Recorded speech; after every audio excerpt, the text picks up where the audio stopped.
साथीहरु नमस्ते, म कान्छाबा। अलिअलि ड्रागन फ्रुटको खेती गरे हेर्नुस् है। अब धेरै त छैन, अलिकति थोरै मात्रामा छ। तरै पनि अब यसको अब फुल्ने बेला भयो भनेर यसको जरा जरामा झारहरू गोडेको। यतातिर चाहिँ गोड्यौँ नि, यतातिरको भ्याम हामी दुईजना श्रीमान श्रीमती भएर। अनि यतापट्टि त भ्यायौँ। अब फेरि यतापट्टि छ के, यतापट्टि छ। यतापट्टि चाहिँ यति झार छ हेर्नुहोस्, यति झार छ। दुबोको डङ्गुर छ, दुबोको डङ्गुर छ। यसलाई चाहिँ कसरी सफा गर्ने होला भन्ने चाहिँ पिर परेको छ। ल हेर्नुहोस्, उतातिर चाहिँ मेवा पनि छ।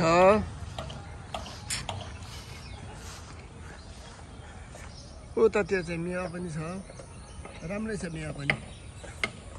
पाक्नु लाग्छ। उतातिर मेवा पनि छ। अब कुरिलो पनि छ है साथीहरु। यता बारीको छेउकुनामा चाहिँ कुरिलो पनि लगाएको छौँ। अब कुरिलो मात्र भएर भएन, फेरि बिचबिचमा चाहिँ खुर्सानी पनि रोपौँ न, कस्तो हुने रहेछ भने खुर्सानी पनि लगाएको छौँ के। यहाँ खुर्सानीहरू पनि लगाएको छौँ।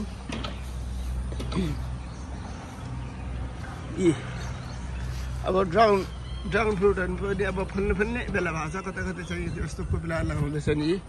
हेर्नुहोस्, खुर्सानी 2 लाइनमा लगाएको छु। खुर्सानीहरू बिचमा चाहिँ यो खुर्सानीहरू लगाएको। यहाँ चाहिँ हाम्रो साथी चाहिँ एउटा चरा पनि छ।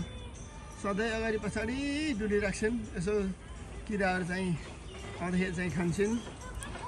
यता श्रीमतीजीले चाहिँ गोडमेल गर्दैछन्। म चाहिँ अब यो यस्तो अलिकति भिडियो गराएर गोडमेलमा आउने हो। केराहरू त अस्ति पनि देखाइराखेको थिएँ। यता छेउतिर चाहिँ केराहरू छ। खुर्सानीहरू राम्रो हुँदैछ, धेरै छैन, 30-40 वटा बुटाहरू छ, बिरुवाहरू छ। अब फुल्नु पनि लागिसकेको छ, कोही त फली पनि सकेको छ। अब यो कुनाको लाइन त्यहाँसम्म श्रीमतीजी भएसम्म यो त सबै चाहिँ कुरिलो छ। यो छेउ कुनामा चाहिँ कुरिलो लगाएको छ है साथीहरू।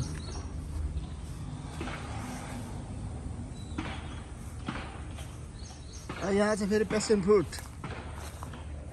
फ्रुटको झालो यो चाहिँ एउटा दुईवटा फलेको छ भने फुल्न त थुप्रै फुलेको थियो, तर चाहिँ धेरै चाहिँ फलेन यसपालि। किन हो, कता एउटा दुईवटा चाहिँ फलेछन्। कता हो त्यहाँ पनि थियो, कता हो देख्दैन त। हेर्नुहोस् नि, एउटा दुईवटा चाहिँ फलेछन्। यहाँ 3-4वटा फले जस्तो लागेको थियो, कता रहेछन्। यो चाहिँ एउटा, अर्को चाहिँ फेरि यतापट्टि पनि छ।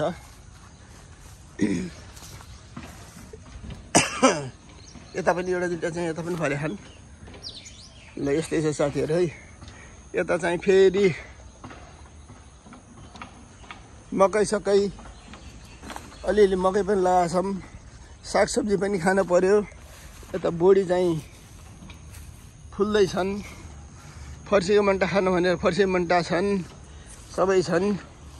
काँक्रा पनि लगाएको छ यहाँ, फल्ने चाहिँ कहिले थाहा छैन। अलिअलि बल्ल चाहिँ माथि गएको छ।